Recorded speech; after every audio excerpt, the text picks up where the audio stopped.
Ao longo da nossa história, diversos homens já passaram pela cadeira da presidência. E de fato, se a gente for olhar mais a fundo, a maioria foi meio irrelevante. Poucos passaram pelo filtro de definidor de eras, que de fato é lembrado por gerações. E vendo aqui nos nossos livros de história, o Brasil teve sim muitos homens capazes de definir eras. Políticos incrivelmente inteligentes que tiveram de fato muita influência na sua época, e por muito pouco não chegaram na presidência. Nessa mesa, o nome mais falado é dele, o Enéas, porém outros também poderiam ter entrado nesse debate. Nomes como Carlos Lacerda, Oswaldo Aranha, Lott, são políticos que mesmo distantes no aspecto ideológico foram extremamente influentes no Brasil da época. Quais seriam suas propostas caso eleito, como se saíram no pleito e o que aconteceu para que isso não tenha acontecido? E é isso que vamos ver no vídeo de hoje. Bem, essa história aqui já tá um pouco manjada, mas pra quem não sabe, o Silvio Santos já se candidatou para presidente uma vez, lá em 1989. E pelas pesquisas ele até que tinha bastante intenção de voto, roubando os votos tanto de nego da direita quanto os de esquerda. E aí já viu, né? Todos os lados estavam tentando sabotar a campanha do cara, e conseguiram, com o TSE caçando por unanimidade a candidatura do Silvio Santos.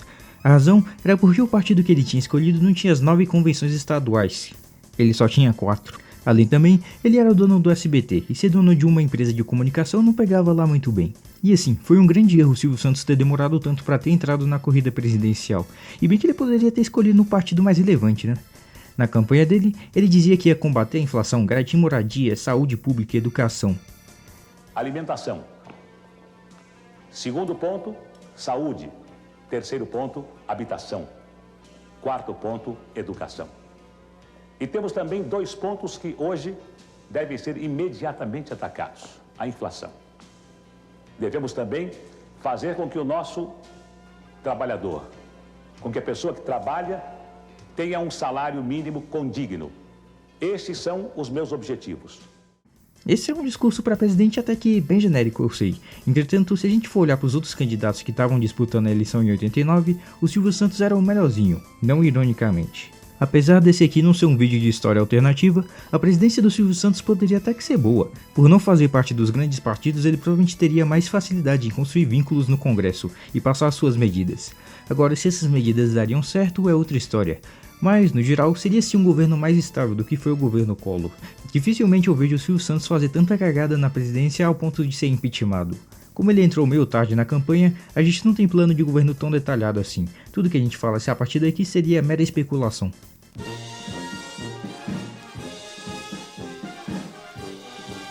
O Marechal Lott. Esse aqui foi um dos políticos mais based da nossa história, e até o final desse vídeo você vai entender o porquê. Henrique Batista Duffels Teixeira Lott foi responsável por salvar a constitucionalidade no Brasil da década de 50.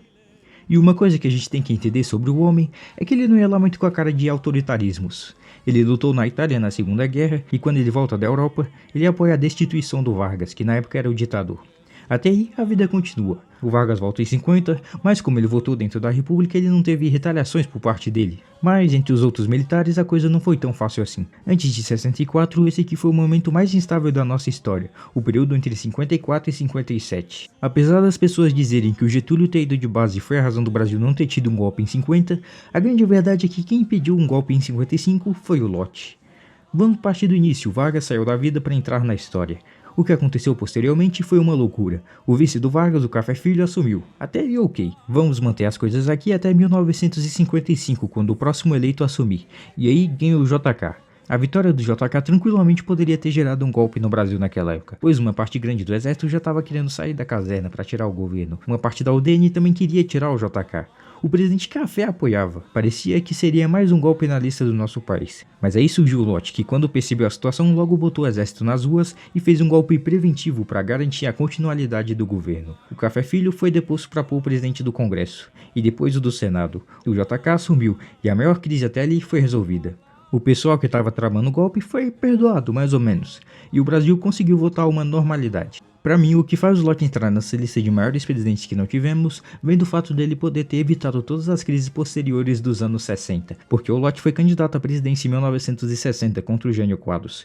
Caso o Lott tivesse sido eleito, a gente dificilmente teria visto uma intervenção militar naquela época, já que o Jango não teria sido presidente interino. Isso é algo que eu aprofundo muito mais no meu vídeo sobre se o regime militar de 64 não tivesse acontecido. Vou deixar aqui para vocês verem. Mas em resumo, a ausência das figuras que vieram depois do Lott na realidade que seria o impacto mais positivo dele. Eu confesso que eu já xinguei muito o Rui Barbosa, e não foi sem justificativa, como ministro da Fazenda o cara foi uma draga, e ao longo da carreira política dele, ele teve umas decisões bem questionáveis. Mas eu confesso que talvez eu possa ter sido meio injusto com o coitado. Ele serviu muito o Brasil, principalmente internacionalmente, mas infelizmente ele ficou marcado para sempre pelas falhas que teve no passado. E essa é uma das principais razões que ele nunca foi eleito presidente, mesmo concorrendo com as piores criaturas possíveis. Eu sei que muitos de vocês odeiam Rui Barbosa também, mas o fato é que ele como presidente seria até que bom se comparado com Hermes da Fonseca. Mesmo com muitos erros, ele tinha as ideias modernas para o Brasil, e poderia ter mudado muito a nossa história caso ele tivesse sido eleito. A política do café com leite poderia ter sido enfraquecida, reformas constitucionais no campo financeiro, ampliação do crédito, a edição de um novo Código Civil, todas essas eram medidas que modernizariam a política brasileira. O Rui Barbosa foi um grande intelectual e comparado com os presidentes posteriores, ele era a melhor opção. Infelizmente o baixinho não foi eleito, mas poderia ter gerado grandes mudanças na sua época. Carlos Lacerda, conhecido como o Corvo da Guanabara, gostando dele ou não, foi uma das figuras mais influentes da política brasileira do século XX. Jornalista e político, nosso amigo Lacerda ganhou notoriedade pela oposição ao Vargas, sendo uma das vozes centrais na crise de 54, que culminou na saída do Vargas. Foi uma das figuras com maior destaque da UDN, tentou dar o golpe em 50 e foi uma das principais vozes para a volta da democracia nos anos 70, junto com JK e o Jango. Até que ele morre de maneira, no mínimo, suspeita em 77 de um infarto.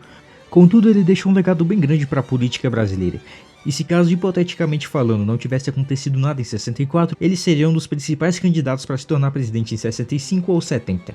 Para mim, pelo menos teria sido interessante ter visto o Lacerda como presidente. Dependendo de quando ele pudesse ter pego a presidência, ele poderia ter se dado muito bem, pegando um país na pujança econômica ou em uma crise gigantesca.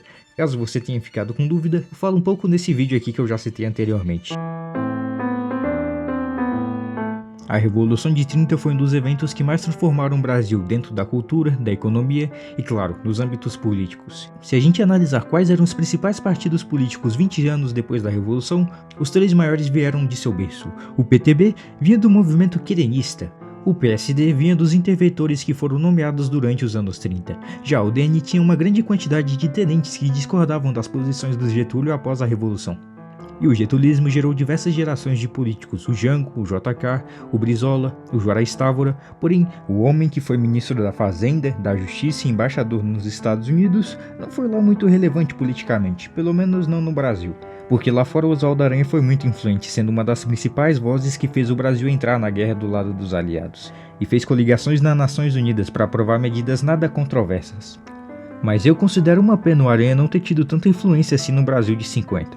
Dos filhos da Revolução de 30 ele era o mais capacitado, tinha bastante experiência política e vejamos bem, pondo as cartas na mesa, ele provavelmente era a melhor opção dentro da República Populista. Se bem que pelo nível da competição não seria tão difícil assim, né? Infelizmente, ele nos deixou em 1960, sendo para mim dessa lista o maior presidente que a gente não teve. A popularidade é como um rio que corre, quando chega a uma represa, ela se divide, se espalha e depois se esgota. O Brasil pós-democratização era um país extremamente instável. O governo do seu vice, o Sarney, pode tranquilamente ser considerado um dos piores da nossa história. Em nada ele resolveu os problemas e, no geral, ele piorou mais do que já estava, dando espaço para que depois o Collor chegasse com um discurso anti-Sarney. O óbito do Tancredo Neves foi um dos eventos definidores da nossa história, porque ele definiu muito os rumos da política do Brasil em diante. Se a gente for contar apenas o momento desde a redemocratização até o Itamar que conseguiu dar conta da situação, o Brasil passou 8 anos em perpétua crise e conflitos políticos, e caso o Tancredo Neves tivesse continuado vivo, muita crise poderia ter sido evitada. O Brasil poderia ter seguido um caminho muito diferente. Sobre o Tancredo Neves em si, ele é bem parecido com o que foi o Itamar. Inclusive os dois são assustadoramente parecidos, sendo políticos mineiros de carreira que vinham para apaziguar a situação do Brasil. Ele politicamente era uma figura conciliadora, muito provável que num eventual governo dele tentasse resolver o problema da inflação, o básico dos governos daquela época. Mas o que define o governo do Tancredo como um dos maiores que não tivemos é a ausência do Sarney para um cara minimamente racional. Os anos 80 do Brasil poderia não ter sido uma década perdida caso tudo nesse governo tivesse dado certo. Mas bem, isso aí só entra no campo da especulação.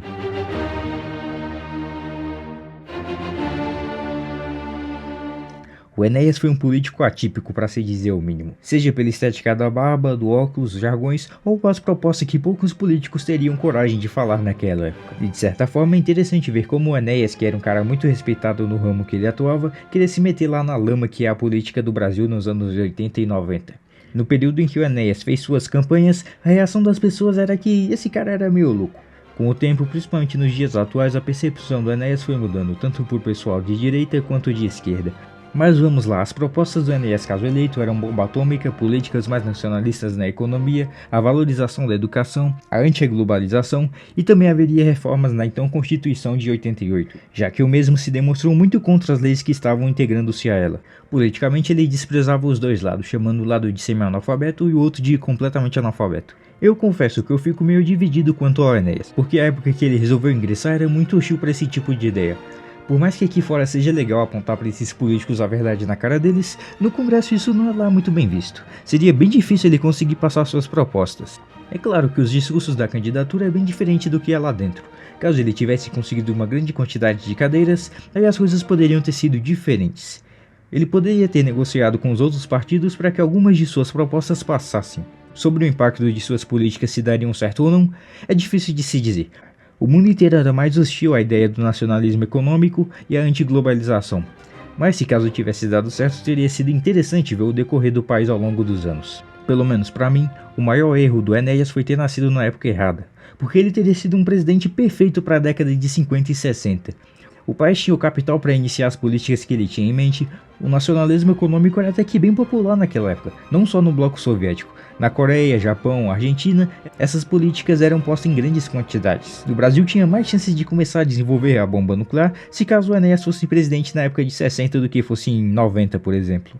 Em 90 era muito complicado porque geraria uma imagem meio estranha, para se dizer o mínimo, da gente para os gringos. Infelizmente para Enéas, em 50, que era o melhor período para ele ter sido presidente, ele só tinha 12 anos. Mas para sanar essas dúvidas, eu vou fazer um vídeo no futuro sobre se o Enéas tivesse sido eleito presidente do Brasil.